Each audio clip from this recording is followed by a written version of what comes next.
Students of CBSE board class 10 class 12 बच्चों, जैसा कि आप सब जानते हैं कि 2023 के अब जो कंपार्टमेंट के एग्जाम से होने ही वाले हैं 17 जुलाई को, ठीक है। तो वैसे तो सारे पेपर्स मैं दिखा नहीं सकती, बट इन जनरल मैं आपको दिखाना चाहूँ कि आपके एग्जाम का जो क्वेश्चन पेपर है वो एग्जैक्टली कैसा आएगा, क्योंकि अब सीबीएसई हर साल क्वेश्चन चेंज करती जा रही है। तो मैं एग्जाम्पल ले रही हूँ क्लास 12 केमिस्ट्री की। बिल्कुल ऐसा ही पेपर आएगा और क्वेश्चन का लेवल भी बिल्कुल ऐसा ही रहेगा। 70 मार्क्स का क्वेश्चन आएगा, 3 घंटे का आपका एग्जाम होगा, जस्ट लाइक दिस। आपको जैसे एग्जामिनेशन हॉल में जाओगे आपके पास जो क्वेश्चन मिलेगा that will be of 19 pages, ठीक है। तो वो आपको ध्यान में रखना है। टोटल प्रश्न जो होंगे दैट विल बी 35। और अब आप देखेंगे कि आपके जो क्वेश्चंस हैं, क्वेश्चन पेपर में 5 सेक्शंस होंगे, जैसे आपने बोर्ड दिया था वैसे ही you will have 5 sections. Section ए में आपके पास 1 से 18 क्वेश्चन होंगे जो कि एमसीक्यू होंगे, 1 मार्क्स के क्वेश्चन होंगे, ठीक है। यहाँ पर अटेम्प्ट तो आप लोग नेगेटिव मार्किंग नहीं है, इसलिए अटेम्प्ट तो यहाँ पर लेकर के आना है। और अभी भी जितना ओवरऑल पढ़ के चले जाओगे तो आप एमसीक्यू इजीली कर लोगे, थ्योरी से ही आता है। सेक्शन बी जो होगा आपका 19 to 25 वो होगा शॉर्ट आंसर जो होते हैं वो 2 मार्क्स के क्वेश्चन होंगे। सेक्शन सी जो होगा दैट विल बी 26 to 30, ये 3 मार्क्स के क्वेश्चन होंगे ईच, शॉर्ट आंसर्स। 31 to 33 ये होगा केस बेस्ड स्टडी। अब डरने की जरूरत नहीं, अगर मान लो आप ये नहीं बना पाते हो लेकिन फिर भी अगर एमसीक्यू कर लिया, ये कर लिया, ये कर लिया तो वेल एंड गुड, जरूरी नहीं कि हम सारी चीजें करके आए, ठीक है। इतना करके आए कि हम अच्छे से पास हो जाए। लास्ट सेक्शन ई होगा 33 to 35, 2 क्वेश्चन होंगे 5-5 नंबर के ईच, ठीक है।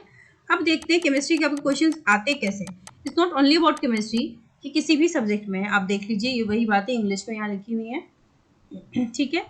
हर सेक्शन में क्या है ना कि क्वेश्चंस तो है लेकिन चॉइसेस ज्यादा क्वेश्चंस में नहीं दिए हुए हैं, 2-2 क्वेश्चन में चॉइसेस करके दिए हुए हैं। Let us see section A. Section ए में 1 to 18 आपके पास 18 क्वेश्चंस हैं एमसीक्यू के, ठीक है। आपने और questions are not very difficult, जिसमें आपको कोई न्यूमेरिकल दिख रहा है, नहीं दिख रहा ना, ज्यादातर बच्चे न्यूमेरिकल से डर जाते हैं, but there is no numerical. तो देखो बहुत ही इजीली आप ये बना पाओगे, अगर थोड़ा बहुत भी आपको अंदाजा है तो you will be able to solve this. So 1 to 18 आपका कहाँ चला गया, सेक्शन ए में।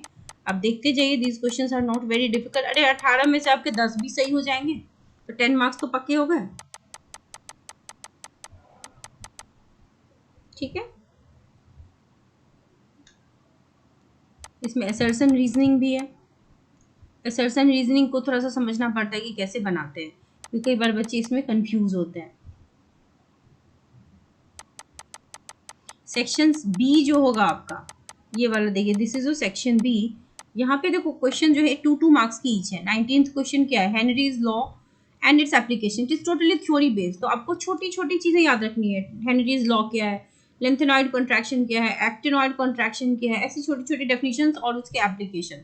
एक एप्लीकेशन दोगे तो आपको नंबर मिल जाएंगे, एक इसके मार्क्स हैं, एक इसके मार्क्स हैं, ठीक है। क्वेश्चन नंबर 20 में आपके पास ऑप्शन भी है, either you solve this numerical और you solve this numerical. Question number 21 में थोड़ा बैलेंसिंग है। क्वेश्चन नंबर 22 जो है ये ऑर्गेनिक केमिस्ट्री है। मैंने बच्चों आप लोगों के लिए एक सीरीज स्टार्ट की हुई है, 1 शॉर्ट वीडियोस भी हैं उसमें, और सारे चैप्टर्स के इम्पॉर्टेंट 30 क्वेश्चंस की भी वीडियोस मिलेंगी वहाँ। तो आपकी जो लिंक है ना मैं डिस्क्रिप्शन बॉक्स में डाल दूंगी प्लेलिस्ट की, आप वहाँ से देख लेना। ये सारे क्वेश्चंस वहाँ पे ऑलरेडी दिए हुए हैं कि किस तरह के क्वेश्चंस आते हैं। यही फॉर्मेट ही है, इस टाइप के क्वेश्चन और इस टाइप के क्वेश्चन अक्सर आते हैं हर एक पेपर में ऑर्गेनिक से। तो 23 भी वैसा ही है, 24 एंड 25। अब इसके बाद है आपका सेक्शन सी।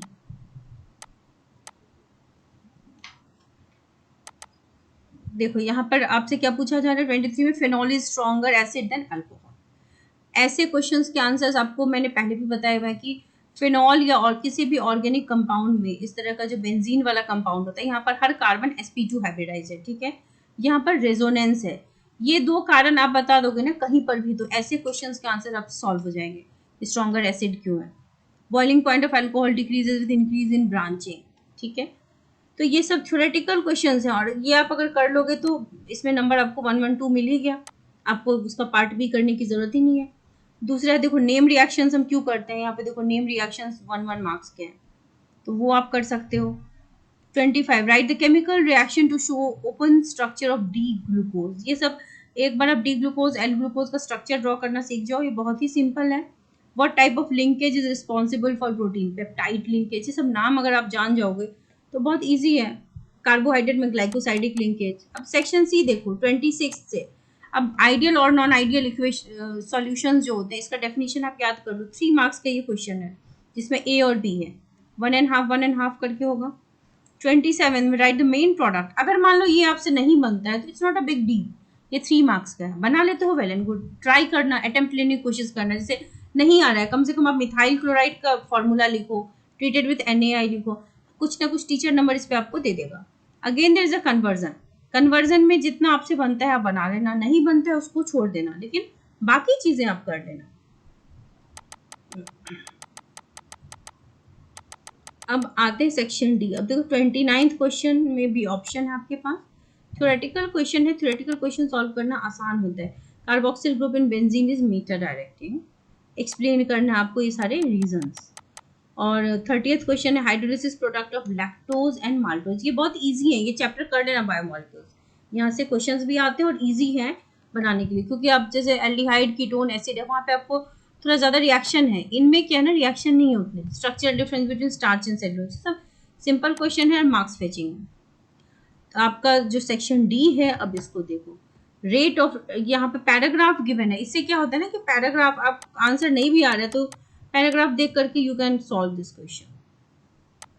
तो ये उतना जितना डिफिकल्ट लग रहा है ना उतना डिफिकल्ट ये है नहीं। 31 एंड 32 आपसे देखो न्यूमेरिकल वाला पार्ट नहीं बन रहा है तो थ्योरी वाला पार्ट कर लेना। एवरेज रेट ऑफ रिएक्शन क्या होता है, फैक्टर्स अफेक्टिंग टेम्परेचर, सबस्ट्रेट, कुछ भी दे सकते हो।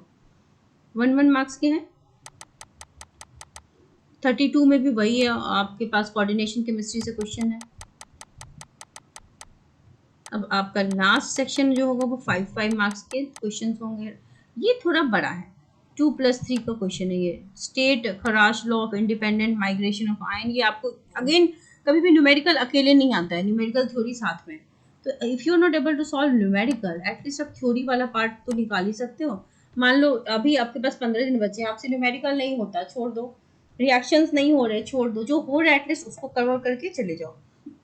बी में भी देखो ऑप्शन में अगेन यहाँ पे थ्योरेटिकल क्वेश्चन है, फैराडेज लॉ, फर्स्ट लॉ, तो थ्योरी वाला पार्ट तो आप कर ही सकते हैं।